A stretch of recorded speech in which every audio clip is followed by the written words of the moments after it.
In this video, we'll be taking a look at 3 MLB games happening on May 15, 2023, and providing you with free team picks and total picks for each one of those games. So 2 picks for each game, 6 picks in total. Welcome back to Cash Out Sports. Let's dive right into it. Oh, and don't forget to subscribe and to click the bell icon to get notified as soon as these videos get released, so that you have more time to plan out your bets as we provide these videos on a daily basis. I can guarantee that you'll have all the important information that you'll need on these 3 MLB games after fully watching this video. One more thing before we start: if you would like to gain access to our best exclusive sports picks to take your journey to the next level, then check out our Patreon in the link down below, where we offer our best single picks, parlay picks, and much more. Now let's get started.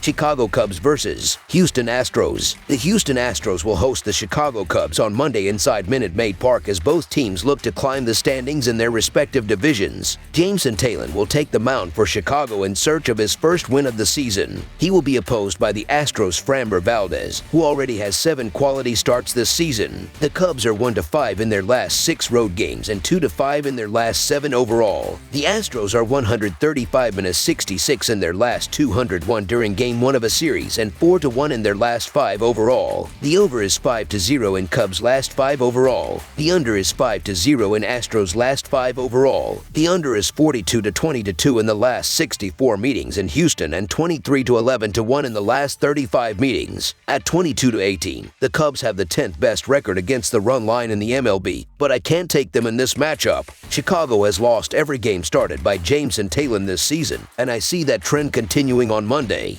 Framber Valdez is tied for the Major League lead with 7 quality starts, and he's been one of the safest bets in all of baseball to pitch well every time he takes the mound. Houston's pitching staff has only allowed 2.4 runs per game over the past 5 contests. The Cubs have really struggled over the past week, and this isn't going to be the game that gets them back on track. The Cubs are coming off a shaky week, and Jameson Taillon isn't a pitcher I trust, especially on the road. The Houston Astros are playing some of their best ball of the young season, and Framber Valdez is missing a lot of bats to start the season, so the Houston Astros to win and cover the spread as favorites is our full game side pick. Valdez has been the victim of some tough luck losses this season, as the Astros offense ranks 27th in OPS and has scored 3 runs or fewer in 6 out of the 8 games Valdez has started this season. Taillon's struggles this year have come at home, where he has an 8.49 earned run average in 3 starts this year. On the road, though, he has settled in with a 3.38 earned run average, and I'm expecting another good road showing on Monday against a Houston lineup that has not lived up to expectations so far this season. The Cubs' offense also worries me, as they have struggled in their last 3 road series. In those 9 games, they're only averaging 3.1 runs per game. Without Horner atop the lineup against the Houston's best pitcher, I don't see that improving very much on Monday. Under the projected total is our full game total pick.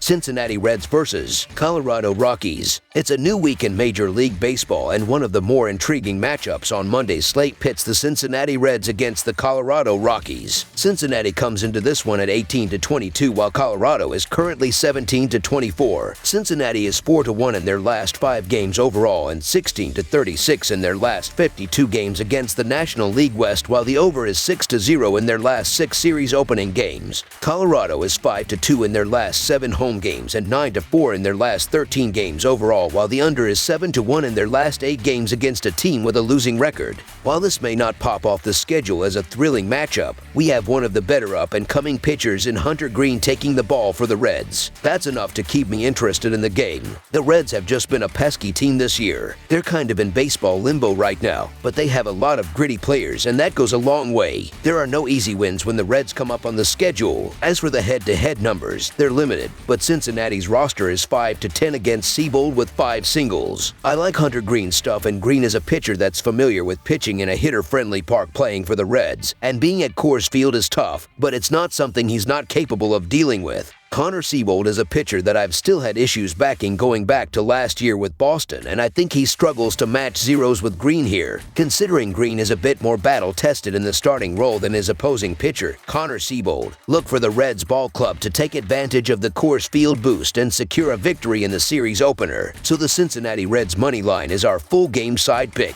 The under is 4-0 in Green's last 4 road starts versus a team with a losing record, and I believe he will fare just fine against the Rockies on Monday. The under is also 5-1 in the Rockies' last 6 games versus a right-handed starter and 7-1 in their last 8 versus a team with a losing record. The Reds score just 3.7 runs per game on the road, and the Rockies score 4.1 runs in night games. While games at Coors Field tend to be higher scoring, this matchup doesn't pass the eye test for a total score of 12 or more runs. Believe it or not, the under has the edge in Rockies home games, and the under is 25-16 overall in Rockies games this season, the 3rd highest under winning percentage in MLB. The under is also 13-8 in Reds games following a loss, the 5th highest under winning percentage. Under the projected total is our full game total pick.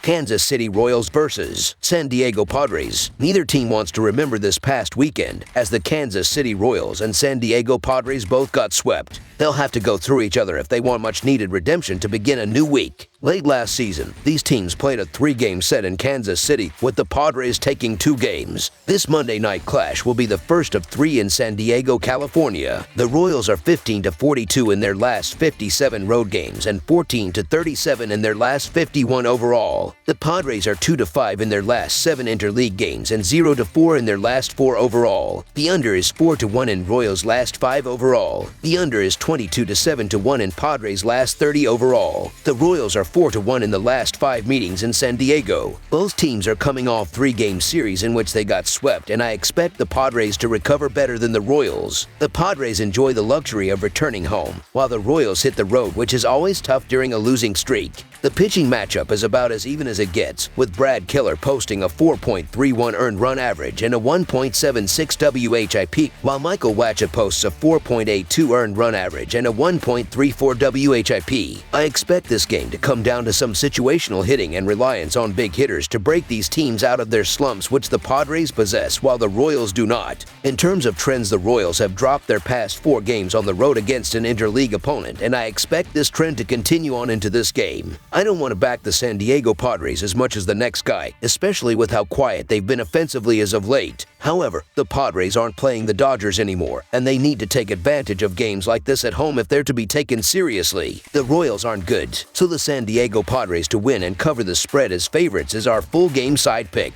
Despite taking Padres' run line, I still believe this will be a low-scoring game. Both teams are coming off series in which they were swept and quite frankly didn't put up much of a fight on offense. We also see a solid pitching matchup with Michael Wacha toeing up against Mitch Keller. Both pitchers have posted earned run averages in the 4s and WHIPs around 1.5, as well as at quality starts in their most recent starts. I expect the struggles to continue at the plate for the Royals, while the Padres break out of their cold slump a little bit thanks to some highly paid players. In terms of trends, the Royals have gone under in their past 4 games against a team from the National League West, while the Padres have gone under in 7 of their past 8 interleague games, as well as in 5 of their past 6 games at home against a right-hander. Under the projected total is our full game total pick. That's all for now, so if you have any other games you would like reviewed, then leave a comment down below with the game you would like analyzed. Subscribe to our channel, leave a like on this video, and we'll get to it as soon as we possibly can. We would also love to hear your opinion on the picks presented to you in this video, whether you agree or disagree with them, so leave a comment down below and do let us know.